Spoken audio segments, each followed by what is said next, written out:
विधानसभा के सीरीज में आज बात सोनपुर विधानसभा क्षेत्र की, जहां की लड़ाई हर बार की तरह इस बार भी राजपूत बनाम यादव कहें या फिर यादव बनाम राजपूत कहें, इन्हीं दोनों जाति के बीच होने की संभावना दिख रही है।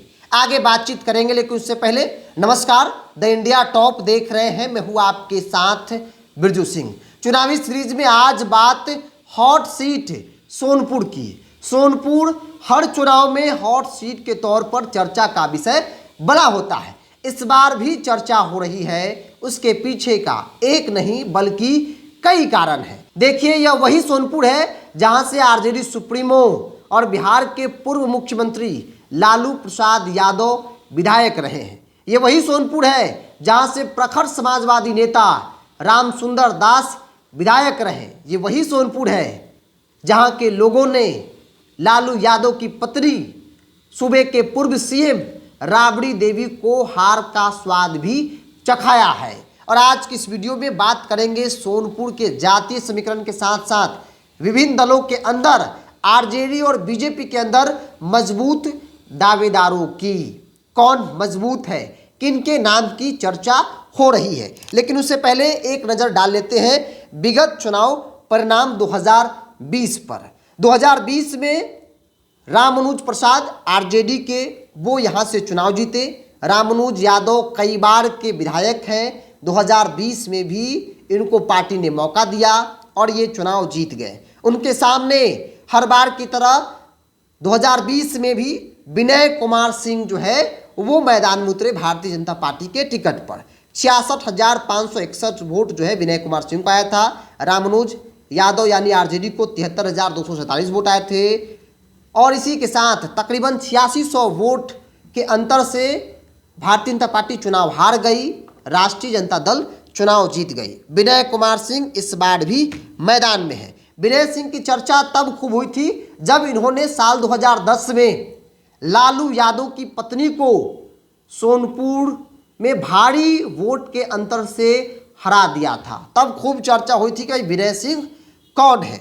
अब जरा यहाँ के जातीय समीकरण के साथ साथ आरजेडी और बीजेपी के अंदर कौन कौन मजबूत है, इसकी चर्चा हम लोग कर लेते हैं। क्योंकि मुख्य रूप से विगत कई चुनाव को अगर आप देखेंगे तो यहाँ की लड़ाई आरजेडी और बीजेपी के बीच ही होती है। चूंकि यहाँ पर राजपूत और यादवों की बड़ी आबादी है। सोनपुर में राजपूत की बड़ी आबादी है, यादवों की बड़ी आबादी है। इसके अलावा वैश्य भी अच्छी संख्या में है, मुस्लिम भी ठीक ठाक संख्या में है और पासवान भी यहाँ पर कम नहीं है। 2020 में भारतीय जनता पार्टी तकरीबन 7,600 के आसपास वोटों से चुनाव हारी थी। तब चिराग भाजपा के साथ नहीं थे, चिराग एनडीए से बाहर निकलकर चुनाव लड़ रहे थे, जिसका नुकसान भी भारतीय जनता पार्टी को वहां पर हुआ था। लेकिन इस बार एनडीए पूरी तरीके से मजबूत है।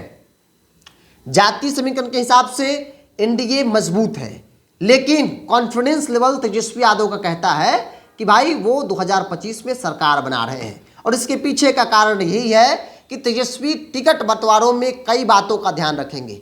एक तो आरजेडी का सर्वे, उसके आधार पर टिकट। इसके अलावा आरजेडी तेजस्वी यादव ने कई मंचों से यह भी कह दिया कि बड़े से बड़े नेता क्यों ना हो, उनका टिकट काटना पड़े पार्टी हित में तो वो टिकट काटेंगे। जिसके पास अपना 10,000 5,000 वोट होगा उसको प्राथमिकता जो है वो दिया जाएगा। तो आरजेडी के अंदर इन तमाम बातों की चर्चा हो रही है। और इसी आधार पर कहा जा रहा है कि सोनपुर के सिटिंग विधायक जो कई बार के विधायक हैं, डॉक्टर रामानुज प्रसाद, उनका टिकट कटने वाला है। कई बार के विधायक हैं, लेकिन जनता में नाराजगी है। संगठन के लोग भी नाराज रहते हैं उनके कामकाज से, तो इसलिए कहा जा रहा है कि उनका टिकट कटने वाला है। पिछली बार भी चर्चा हुई थी, लेकिन उस वक्त कहा गया कि लालू यादव का हस्तक्षेप रामानुज जी को टिकट जो है वो दिला दिया। लेकिन इस बार तेजस्वी सर्वे सर्वा है, तेजस्वी A to Z फैसला लेंगे। और तेजस्वी यादव ने पहले ही कह दिया है कि जिसके पास अपना 5-10 हज़ार वोट होगा, जिनकी अपनी पकड़ जनता में होगी, उसे टिकट दिया जाएगा। बड़ा से बड़ा नेता क्यों ना हो, उनका टिकट काटना पड़े तो काटा जाएगा। तो सबसे पहले हम आरजेडी की चर्चा कर लेते हैं। आरजेडी से कौन कौन है। एक रामानुज जी हैं, रामानुज यादव सिटिंग विधायक है, तो ऐसे में उनकी भी दावेदारी है। वो अलग बात है कि जनता इनसे नाराज है, कई बार के विधायक है, लाजमी है। इसके अलावा लालू यादव की बेटी रोहिणी आचार्य के नाम की भी चर्चा हो रही है कि रोहिणी इस सीट से सोनपुर से चुनाव लड़ सकती है। क्योंकि यहाँ से राबड़ी देवी चुनाव लड़ी, यहाँ से लालू प्रसाद यादव 80 और 85, जब सारण से दूसरा चुनाव वो हारे तो यहाँ से दो बार यहाँ के जनता ने जो है उनको विधायक बनाया। तो लालू परिवार का एक तरह से क्षेत्र भी रहा है। तो इस लिहाज से जो जानकारी है कि रोहिणी की दावेदारी सीट पर भी है। रोहिणी चाहती है कि लोकसभा चुनाव में भी यहाँ से लीड उनको मिला था, तो इसलिए वहाँ से ये चुनाव लड़ना चाहती है। हालांकि रोहिणी को लेकर एक और चर्चा है कि रोहिणी सोनपुर नहीं तो परसा विधानसभा से जो है वो चुनाव लड़ सकती है, लेकिन विधानसभा का चुनाव वो लड़ेंगी इतना तय माना जा रहा है। वो 5 साल इंतजार करने वाली नहीं है। तो एक रोहिणी के नाम की चर्चा है। तो आरजेडी के अंदर 2 दावेदार हो गए, सिटिंग विधायक रामनोज प्रसाद यादव, दूसरा रोहिणी आचार्य। इसके अलावा रमेश यादव भी है। रमेश यादव 2020 में इनको टिकट नहीं मिला, नाराज होकर मैदान में कूद गए, बहुत ज़्यादा वोट नहीं लाए थे, लेकिन तब से अब तक क्षेत्र में सक्रिय हैं। युवाओं की बड़ी फौज रमेश यादव के साथ जो है वो देखने को मिलता है और इसलिए कहा जा रहा है कि इस बार भी रमेश यादव की मजबूत दावेदारी है।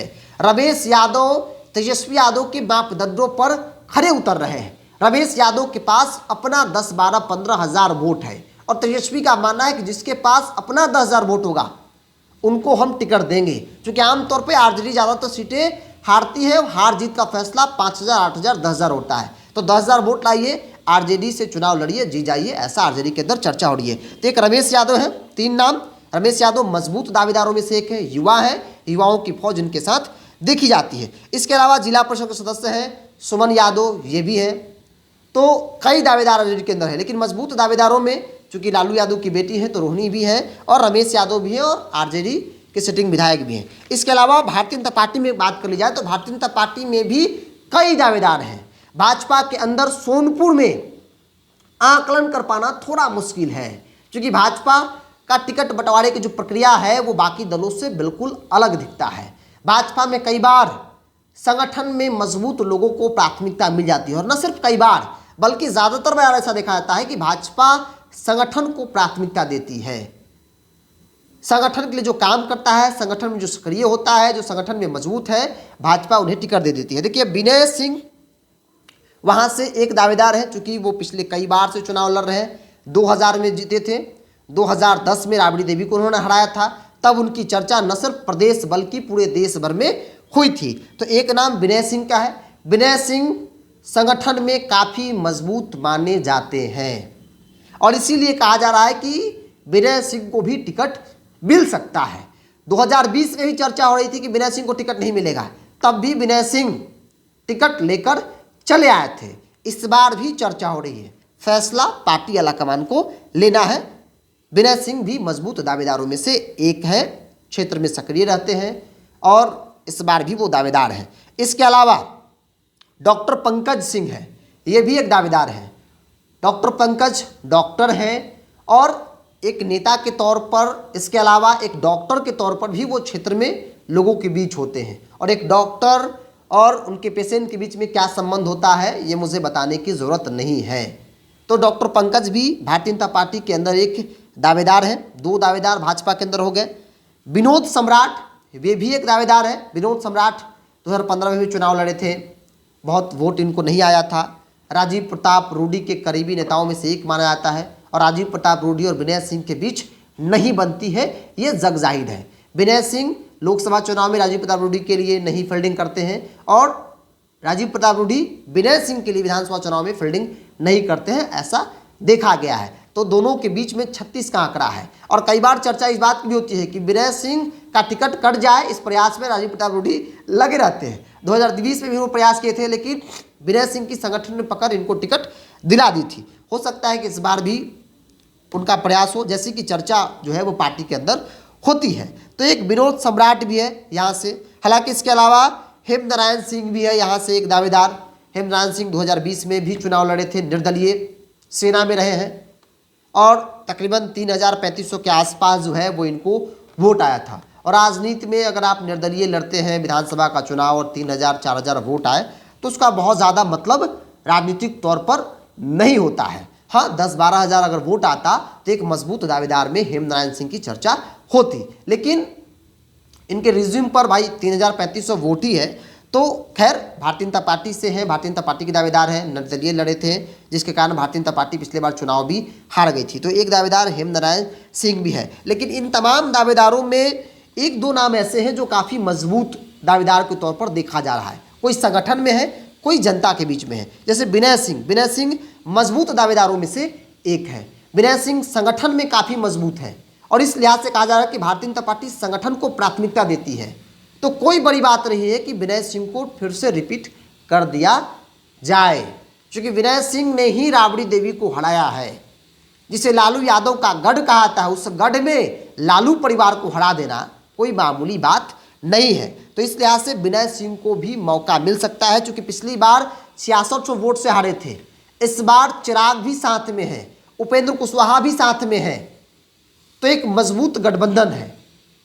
और ऐसे में टिकट मिलता है तो ऐसा माना जा रहा है कि आरजेडी के किले में सीधी सिंधमारी भारतीय जनता पार्टी जो है वो सोनपुर में कर सकती है। तो सोनपुर हॉट सीट, कई बड़े राजनीतिक दिग्गजों का यह क्षेत्र रहा है और ऐसे में इस बार भी चर्चा हो रही है सोनपुर की, और इसीलिए अलग अलग क्षेत्रों का हम वीडियो कर रहे हैं, दावेदारों की बात कर रहे हैं। तो एक वीडियो सोनपुर का भी बनता है।